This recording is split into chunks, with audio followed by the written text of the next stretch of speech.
नमस्कार, एक बार फिर आप सबका स्वागत है आपके प्रोग्राम कहानी कुर्सी की में। मैं हूं सौरभ, आपके साथ राकेश शुक्ला जी, राहुल महाजन जी, विजय त्रिवेदी जी और समीर चौगांवकर जी हमारे मेहमान हैं। एक बार फिर आप लोगों का स्वागत है।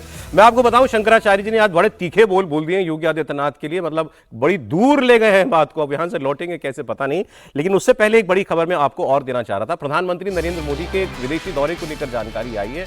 7 फरवरी को मलेशिया जाएंगे, जहां प्रधानमंत्री का एक बड़ा कार्यक्रम होगा, सलामत दातांग मोदी जी, इस नाम से कार्यक्रम में प्रधानमंत्री भारतीय समुदाय को संबोधित करेंगे। 10-12 हजार लोग इसमें शामिल होंगे। अब ये खबर इंपॉर्टेंट क्यों है, ये हमें बताएंगे हमारे इंडिया टीवी के political editor Devendra Parashar. Malaysia का दौरा क्यों इतना अहम है, अभी हम जो कुछ देख रहे हैं दुनिया में घटते हुए उसके बीच में, देवेंद्र। और उसमें 2 चीज़ें हैं। पहली बात तो ये देखें कि जो ये सलामत दातांग मोदी जी, मतलब ये कि मोदी जी आपका स्वागत है, मलय भाषा में इस बात को कहा जाता है। मलेशिया के हिसाब से देखें तो इंडियन कम्युनिटी तकरीबन 20 लाख की आबादी वहाँ पे रहती है, और बड़ी आबादी ये है उनमें से जो कि तमिल मूल के हैं, और तमिलनाडु का भी कैसा सिग्निफिकेंस है समझा जा सकता है। दूसरा, आसियान के हिसाब से मलेशिया हमेशा ही भारत को बहुत तरजीह देता रहा है। हालांकि हाल के दिनों में आप देखें तो बीच में जो एक रिश्तों में बहुत ज़्यादा ठंडक आ गई थी, खासतौर पर महाथिर के शासनकाल के दरमियान, उसके बाद से फिर से एक इम्प्रूवमेंट का दौर नज़र आ रहा है। तो उस कंडीशन में इस दौरे को और ज़्यादा गर्मजोशी वाला माना जा रहा है कि पीएम के इस दौरे के बाद शायद रिश्तों में और ज़्यादा प्रगाढ़ता आएगी, और इतनी बड़ी इंडियन कम्युनिटी, तकरीबन 10,000 के आसपास लोग वहाँ पे रहेंगे, जो कि मलेशिया का सबसे बड़ा एग्जीबिशन सेंटर है। वहाँ पर पीएम मोदी जब भारतीय समुदाय के लोगों को संबोधित करेंगे, मलेशिया में तमिल आबादी, बड़ी आबादी वहाँ पर रहती है, तो समझा जा सकता है कि इसके चौतरफा मतलब कितने अलग अलग क्षेत्रों के हो सकते हैं। जी देवेंद्र, बहुत शुक्रिया आपका। अब इस पर हम लोग और आगे जब डिटेल में बात करेंगे अंतर्राष्ट्रीय खबरों की, तो और इस पर हम चर्चा करेंगे। आप एक तो बात देख ही रहे ना, मुस्लिम दुनिया को गोलबंद करने की कोशिश हो रही है। ये 8 देश एक साथ चिट्ठी लिख के बताते हैं बोर्ड ऑफ पीस में जा रहे हैं, गाजा के लिए जो है एक अलग से मुस्लिम देशों का एक गुट तैयार हो रहा है। उस सब के बीच में एक मुस्लिम देश में प्रधानमंत्री का जाना, मुस्लिम देश ही है ना सर मलेशिया, उसकी हम लोग आगे और डिटेल में बात करते हैं। अभी मैं आपको बता रहा था शंकराचार्य जी वाली खबर। मुख्यमंत्री योगी आदित्यनाथ और अविमुक्तेश्वरानंद जी के बीच जंग जो है अब घमासान महासंग्राम की तरफ बढ़ गई है। स्वामी अविमुक्तेश्वरानंद जी ने थोड़ी देर पहले योगी आदित्यनाथ पर बड़ी बात बोली, बड़ा हमला बोला। आपको मालूम है कि वो माघ मेले से नाराज होकर प्रयागराज से वाराणसी आ गए हैं। यहां उन्होंने प्रेस कॉन्फ्रेंस की आज, और यहां अविमुक्तेश्वरानंद जी ने कहा कि मैंने तो प्रशासन को शंकराचार्य होने का प्रमाण दे दिया, अब योगी जी खुद को असली हिंदू साबित करें। अविमुक्तेश्वरानंद जी ने कहा कि योगी आदित्यनाथ 40 दिन के अंदर उत्तर प्रदेश में गौ हत्या रोके, गाय को राजमाता घोषित करें, वरना 10-11 मार्च को लखनऊ में एक बड़े संत समागम में हम योगी आदित्यनाथ को नकली हिंदू कह देंगे। उनका नाम लिए बिना अविमुक्तेश्वरानंद योगी आदित्यनाथ ने उनको कालनेमी कहा था, ऐसा माना गया कि उन्हीं के लिए कहा था, हालांकि उन्होंने किसी का नाम नहीं लिया। तो अब शंकराचार्य जी भी योगी आदित्यनाथ को कालनेमी कह रहे हैं। सुन लीजिए। मुख्यमंत्री ने कालनेमी शब्द का इस्तेमाल किया था, इसीलिए हमारा ध्यान गया। मुख्यमंत्री, देखिए हम लोगों के पास तो उतने गुप्तचर नहीं है, उतने संसाधन नहीं है कि हम जान सकें कि समाज में कहाँ क्या हो रहा है। मुख्यमंत्री के पास सब संसाधन होता है, तो उन्होंने कहा कि कालनेमी घूम रहे हैं, तो हमको लगा कि अरे ये तो बड़ा हमारे हिंदू समाज के लिए घातक है, कालनेमी घूम रहे हैं, तो कालनेमियों की पहचान करनी चाहिए। तो इसीलिए हमने सबसे पहले मुख्यमंत्री जी से ही पूछा है कि आपने कालनेमी शब्द का प्रयोग किया, आप पहले अपने आप इस आरोप से बरी हो जाइए, फिर और लोगों को हम परीक्षण करें। तो सबसे पहले उन्हीं पर टेस्टिंग होगी कि क्या वो कालनेमी तो नहीं है, और अगर हैं तो फिर उनको समाज में कैसे घुले मिले रहने देना पड़ेगा। इस शब्द का इस्तेमाल उन्होंने किया और आप उनके लिए अब कर। नहीं, उन्होंने किया ना, उन्होंने तो नाम नहीं बताया ना, वही है कालनेमी। कौन है वो? कौन है कालनेमी? तो इसलिए परीक्षण तो करना पड़ेगा ना। तो जो सबसे बड़ा हिंदू अपने आप को कह रहा है, सबसे पहले उसी से परीक्षा होगी। जो शंकराचार्यों की भी परीक्षा ले रहा है, वही तो सबसे बड़ा हिंदू हो गया। तो सबसे बड़ा हिंदू के रूप में जो अपने आप को निरूपित कर रहा है, उसी से हमने पूछा है। आने की कोशिशें भी हुई हैं, अधिकारियों ने संपर्क किया, ये भी कहा गया कि तो हो गया। अब तो हमने आदित्यनाथ जी से उनके हिंदू होने का प्रमाण मांगा है, 40 दिन का समय दिया है उनको। 40 दिन में अपने आप को सच्चा हिंदू सिद्ध करने का मौका है। फिर वो कहा उन्होंने कि हम संत समागम बुला करके योगी जी को नकली हिंदू घोषित कर देंगे, हमने तो अपने आप को शंकराचार्य स्थापित जो है बता दिया। मैं आपको इसका थोड़ा बैकग्राउंडर देता हूं।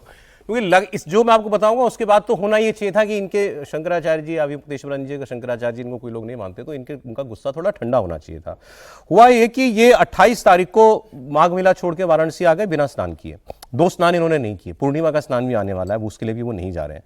खबर है कि 28 तारीख को ही जब ये आए थे, उससे पहले लखनऊ से 2 बड़े अधिकारियों ने इनसे संपर्क किया। ये सब इनके तरफ के लोगों ने बताया है, अभिमुक्तेश्वरानंद जी के तरफ के लोगों ने बताया, सरकार ने नहीं, कि लखनऊ के 2 बड़े अधिकारियों ने महाराज जी से संपर्क किया और उनसे कहा कि आप पूर्णिमा का स्नान करके जाइएगा, आपका हम स्नान हम कराएंगे। तो शंकर, इन्होंने 2 शर्तें रख दी। इन्होंने कहा कि पहले तो जो लोग जिम्मेदार थे हमारा स्नान रोकने के लिए और हमको नोटिस देने के लिए, वो हमसे वो माफी मांगे और लिखित में माफीनामा हमको दें।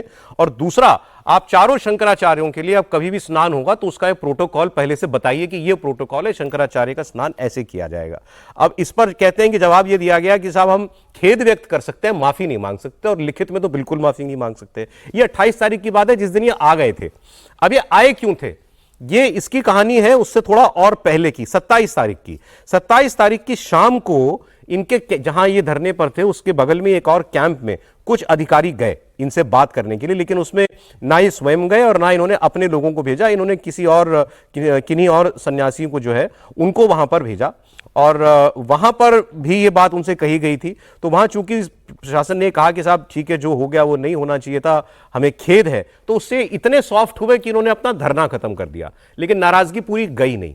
अब ये जो है सीधे डायरेक्ट योगी आदित्यनाथ के साथ जो है आर पार के उसमें मूड में आ चुके हैं शंकराचार्य जी कि अब असली हिंदू कौन है ये साबित होगा, या तो आप रहेंगे, असली हिंदू आप रहेंगे, या हम रहेंगे। यहां पर बात पहुंच गई है।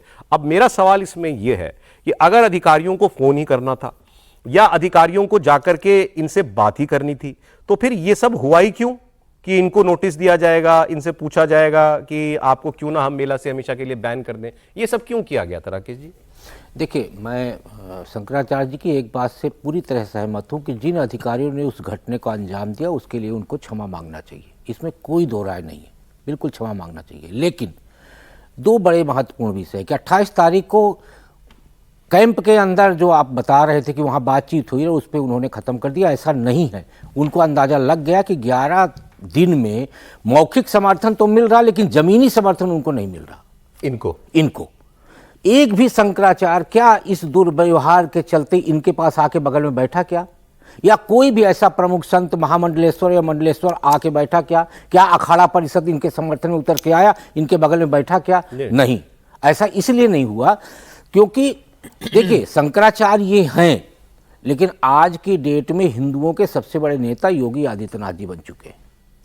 तो ऐसे में इनको लगा कि ये समर्थन 15 फरवरी तक ये समर्थन। मेरा सवाल नहीं, मैं अब फिर बताता हूँ आपको। देखिए 28 को कह रहे, 28 को लखनऊ से फोन गए उनके पास, ऐसा दावा, मैं दैनिक भास्कर की रिपोर्ट कोट कर रहा हूँ जिसमें इनके सहयोगियों को कोट किया गया।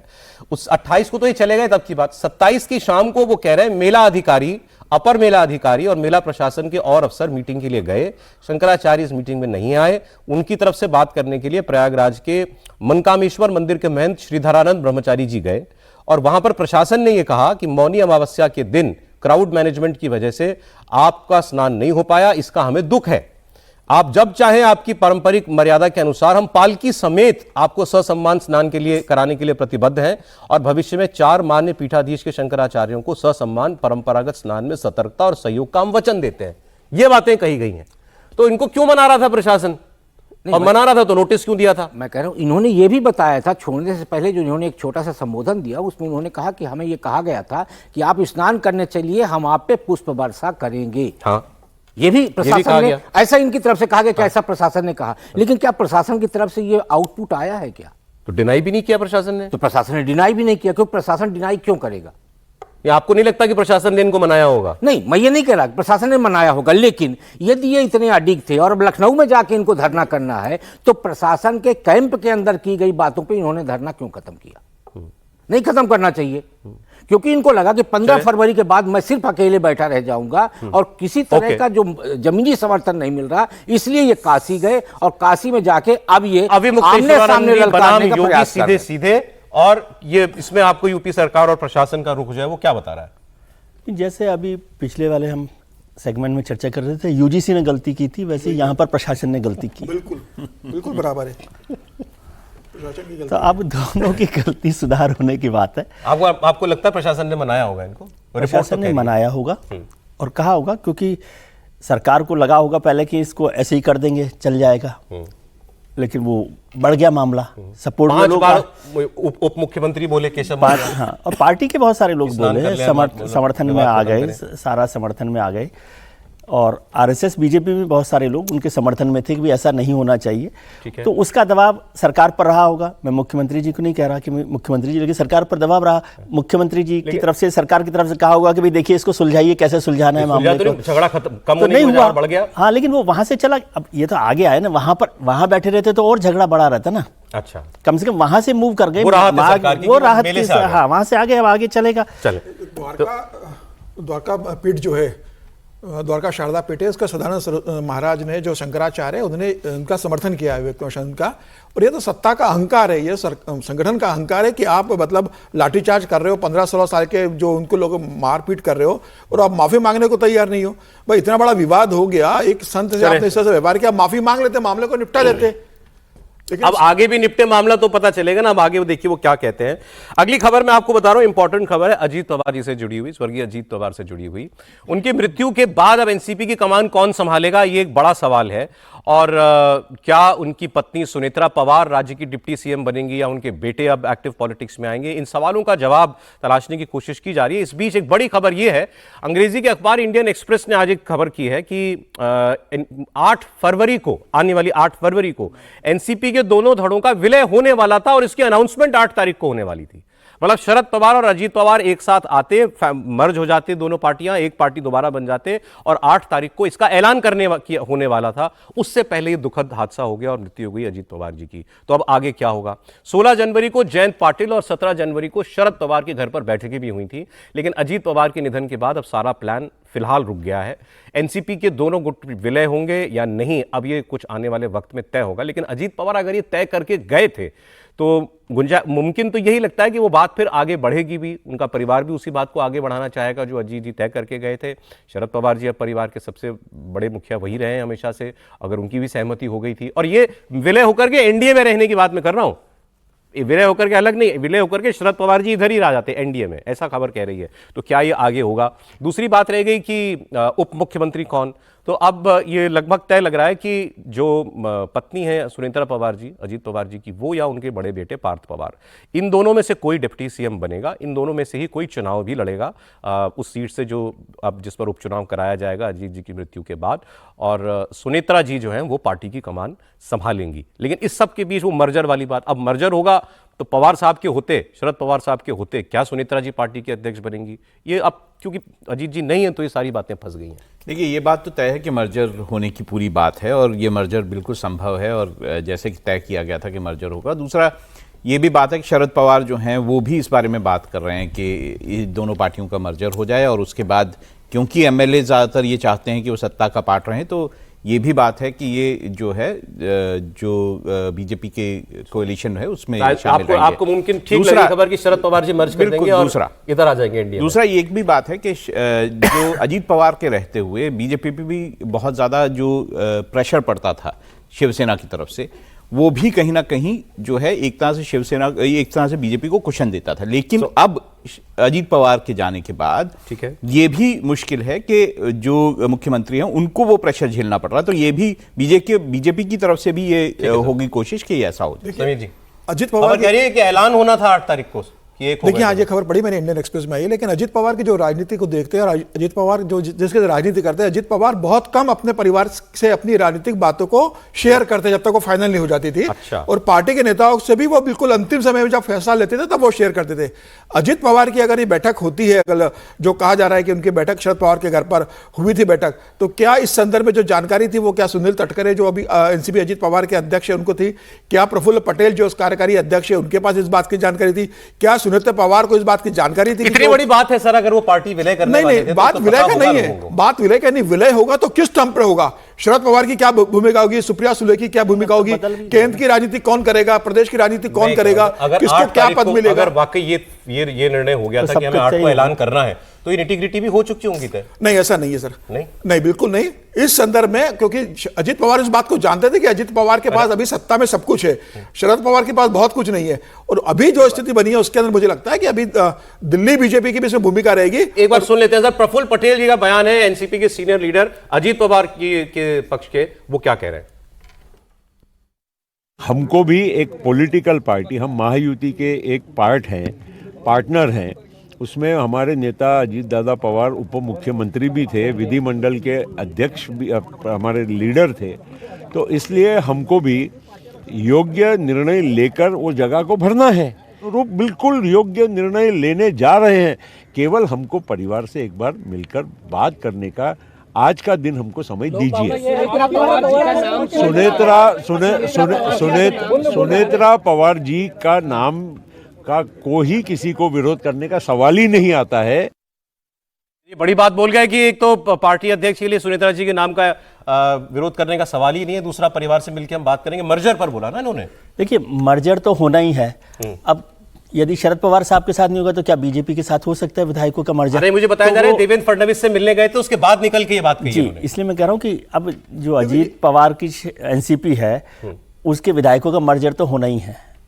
अब वो यदि समय लगाएंगे शरद पवार के साथ जाने में तो वो बीजेपी में मर्ज हो सकते हैं, क्योंकि बहुत सारे लोग हैं वहां पर, वो चले जाएं उसके साथ। बट ये पहला ऑफिशियल स्टेटमेंट है अजीत जी के जाने के बाद कि क्या ऐसी पार्टियों का विलय हुआ। आप यूं समझिए ना, मेरे लगता है एनसीपी अपनी आइडेंटिटी बचाएगी। लोकल बॉडीज के चुनाव हुए उसमें तो अजीत पवार और सुप्रिया सुले साथ बैठ के प्रेस कॉन्फ्रेंस की है ना, तो वो एक स्टेप तो मान कर चलिए। जिला परिषद वही तो एनसीपी अपनी आइडेंटिटी बचाएगी, ऐसा नहीं होगा कि वो बीजेपी के मैं इस बयान जो प्रफुल्ल पटेल ने बोले उसका मतलब जानना चाह रहा हूं, क्या एक क्लियर कट इंडिकेशन है कि परिवार से एक बार बात कर लें और उसके बाद फिर मर्जर होगा फाइनल? देखिए, जो मेरी समझ में आया वो डिप्टी सीएम को लेके पूछा गया था। अच्छा, मर्जर को लेके नहीं? हाँ, उसके लिए उन्होंने कहा कि हम जाके परिवार से बात करेंगे, यानी सुनेत्रा जी से बात करेंगे कि आप डिप्टी सीएम का पद स्वीकार करेंगी या नहीं करेंगी, उसके बाद ये डिसाइड होगा। और अभी देवेंद्र जी से मिलने के बाद वो निकले, तो मुझे लगता है एक सहमति ये बनी होगी कि पार्टी को यदि बचाना है तो डिप्टी सीएम सुनेत्रा जी को बनाना चाहिए। अभी फिलहाल डिप्टी सीएम की बात हो रही है, अभी फिलहाल पार्टी वाली बात जो वो अंदर की बात मुझे लगता है बाद में की जाएगी। अभी पहला से परिवारवाद से ना जोड़ा जाए, इसे परिवारवाद की राजनीति आगे से ना आपको जोड़ा छोटी जाए। समय कम है, जल्दी जल्दी एक दो बयान दिखाना चाह रहा हूं मैं। रामगोपाल जी कुछ ऐसा बोल गए जिस पर वो घिर गए हैं।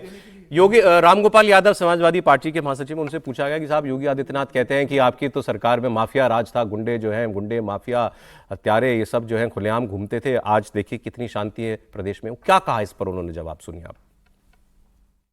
योगी आदित्यनाथ जी ने कहा है कि 2017 से पहले क्राइम, आतंक सब कुछ था। अब आतंक मुख्यमंत्री का है, पहले अपराधियों का था, अपराधी प्लस मुख्यमंत्री दोनों का। अब वो मुख्यमंत्रियों घेरने के चक्कर में कह गए पहले अपराधियों का था, अब दोनों का है। आप मान लें कि हमारे राज्य में अपराधियों का बोलबाला हुआ करता था, लेकिन क्योंकि रिएक्ट करना था योगी आदित्यनाथ पर तो बोल गए और बात फिर गुगली हो गई। अगला बयान आपको सुना रहा हूं हेमंता विश्व शर्मा का। इस पर बहुत नाराजगी ऑपोजिशन व्यक्त कर रहा है, बल्कि उन पर एक्शन लेने तक की मांग की जा रही है। उन्होंने कहा, ये उनसे पहले सवाल हुआ कि आप पोलराइजिंग की पॉलिटिक्स करते हैं, असम में चुनाव होने वाला है, वो मियाँ मियाँ मियाँ बार बार कहते हैं। वो कहते हैं मैं बांग्लादेशी घुसपैठियों को मियाँ कहता हूं, लेकिन उनकी हर बात में लगातार मियाँ शब्द आता है। तो उन्होंने कहा मैं पोलराइजेशन करता रहूंगा, क्योंकि अगर अब मैंने पोलराइजेशन नहीं किया और बार बार मियाँ बोलूंगा, तो अगर पोलराइजेशन नहीं किया तो आसाम बचेगा ही नहीं। ये मैं चाहता हूं जितने मियाँ मुसलमान हैं बांग्लादेश के, ये जाएं। फिर उन्होंने कहा मैं बीजेपी वालों से कहता हूं इनको जितना परेशान कर सकते हो करो, एसआईआर में इनके खिलाफ जितने ऑब्जेक्शन डाल सकते हो डालो। कोई रिक्शे वाला 5 रुपया मांगता है तो मैं लोगों से कहता हूं उसको 4 ही रुपए दो, परेशान करो उससे। जब छोटी छोटी चीजों में ये इतने परेशान होंगे तभी आसाम छोड़ के वापस बांग्लादेश जाएंगे। ये बात कही उन्होंने और बवाल हो गया। মিয়াকেতো কষ্ট দিব গৈছিল নহয়, গতিকে যোনে যেনেকে পাৰে মিয়া কষ্ট দিয়ক না, আপুনিও দিয়ক না। ৰিক্সাত উঠিলে 5 টকা ভাড়া হলে 4 টকা দি দিব। হিমন্ত বিশ্ব শৰ্মা আৰু বিজেপিয়ে ডাইৰেক্ট মিয়াৰ এগেইনষ্টত আছে। আৰু এইবিলাক আমাক ইস্যু বুলি কৈ কি লাভ হ'ব? আমিতো কৈয়ে আছো, আমিতো লুকুৱা নাই, লুকাইছো নেকি? अभी उनका पुराना बयान मुझे समीर जी ने याद दिला दी। क्या बयान था सर? बिल्कुल, हेमंता जी जब कांग्रेस में थे तो मुझे लगता है उनके बयान पुराने निकालने चाहिए। जब वो कांग्रेस सरकार में मंत्री थे तो इस तरीके से बातें होती थी। अगर बीजेपी कहती थी कि भाई घुसपैठी बहुत बढ़ गए, तो हेमंता जी कहते थे कि अभी हमारे शरीर की 2 आंखें हैं, एक हिंदू एक मुसलमान है, एक आंख बंद कर देंगे तो एक आंख से हम कैसे देखेंगे? हिंदू मुस्लिम हम भाई है। गजब। अब एक आंख खोलने को उतारू हो गए। अगला बयान सुन ले, मैं ब्रेक पे जाता हूं। शशि थरूर जी की राहुल गांधी से आखिरकार मुलाकात हो गई। शशि थरूर राहुल गांधी जी और मल्लिकार्जुन खड़गे साहब जो अध्यक्ष है उनसे मिले और काफी देर मिले।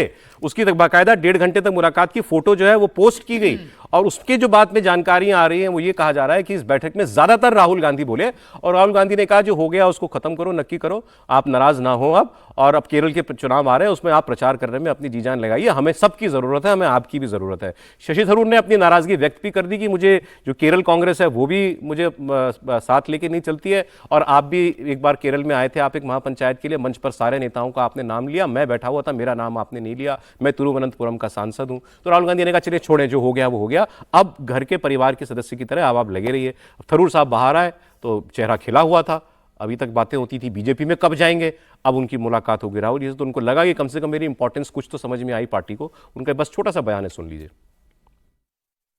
And we had a very good, constructive, positive discussion. All is good, and we are moving together on the same page. What more can I say? Sir, इस तरह की खबरें थी कि आप अपसेट हैं, आप नाराज चल रहे हैं, आपकी नाराजगी दूर हो गई? I can't, honestly, there's nothing. Will you be campaigning there? I can't even hear the will you campaign there? Will you campaign? I've always campaigned for the. So was there any discussion on?